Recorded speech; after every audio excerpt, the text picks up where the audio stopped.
The Gosnell movie.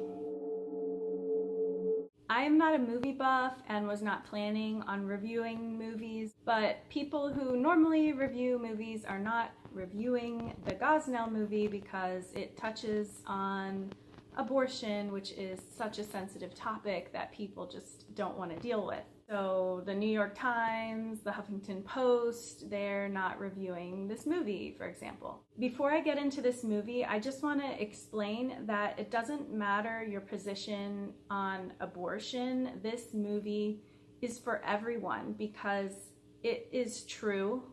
It's a true story. This really happened. And whether you're for or against abortion, I think it's a really good movie that everyone should watch. Just quickly, I say for or against abortion because as a Catholic, when I say pro-life, I know people think being pro-life only applies to one issue, abortion. But when a Catholic is pro-life, they really are talking about many issues. When a Catholic is pro-life, they believe that all humans, whether you're an elderly person, a disabled person, a fetus, which is Latin for offspring, no matter what stage of life you're in, you have a right to live, to not be killed, and you have a right to live a full life. So that covers so many issues: poverty, war, living wage, fair housing, immigration, the list goes on and on. Anyway, that's why I say for or against abortion.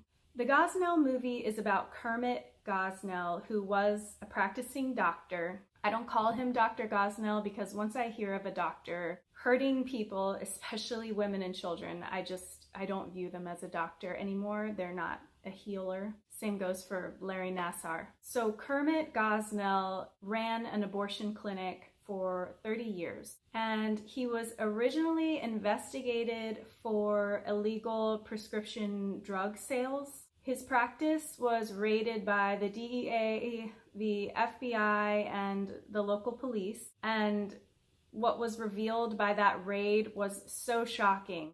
And pictures and video from that original raid appear in the movie a little bit and at the end in the credits. And it's so amazing. They did a wonderful job. The scenes in the movie match the real photos from the raid shown at the end. So this film is about this crazy true story of his investigation and trial. He was convicted of the first-degree murder of 3 babies that were born alive.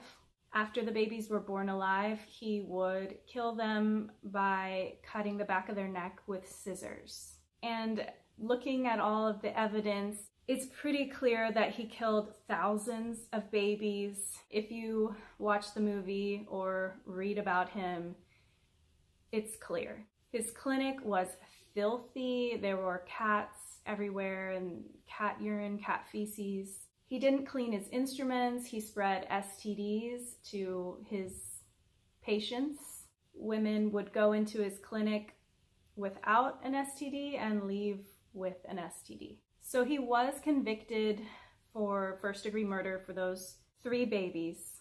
And he was also convicted of involuntary manslaughter of Karnamaya Munger. She was just 41, and she died of an overdose because Kermit Gosnell allowed untrained, unqualified staff to administer anesthesia to his patients. And he was never even charged for allowing this unqualified staff to administer anesthesia, and he was never even charged for paying homeless for their IDs to illegally sell prescription drugs. So this film is so disturbing, but it's a true story, and it's not an attack on abortion. This movie really brings to light this trend that I've seen personally in our culture. So many people have told me, I would never get an abortion, but I think it should be legal for everyone, and they just don't want to deal with the topic of abortion. It's such a hot button issue, and they just want to stay out of it, especially if they're in the public eye. And so Kermit Gosnell was allowed to run this horrific clinic for 30 years because no one wanted to prosecute him. No one wanted their name to be associated with prosecuting an abortion doctor because that would make them look like that they're against abortion. The Pennsylvania Health Department didn't even inspect his clinic for 17 years. No one cared about the women. No one wanted to deal with abortion. No one wanted to prosecute an abortion doctor for murder because it would make them seem like they were pro-life. So the people who prosecuted this man are such heroes. They were not even pro-life activists. The people that prosecuted him had already publicly stated that they were for abortion, and so they didn't want to stain their reputation. But it was clear that this man was a criminal. So this movie was done so well. It's rated PG-13. Surprisingly, it's not graphic. I get queasy when I see just a paper cut, so there were a couple moments where I did sort of block the screen in the movie theater, but it's really not graphic. And coming from someone who cannot stand to see blood, I promise it's not graphic, but they do talk about the topic at hand. So I personally would not bring a child to see this movie, but if you have an older child, maybe a teenager, and you have talked to them about these things, it might be okay for them to see it.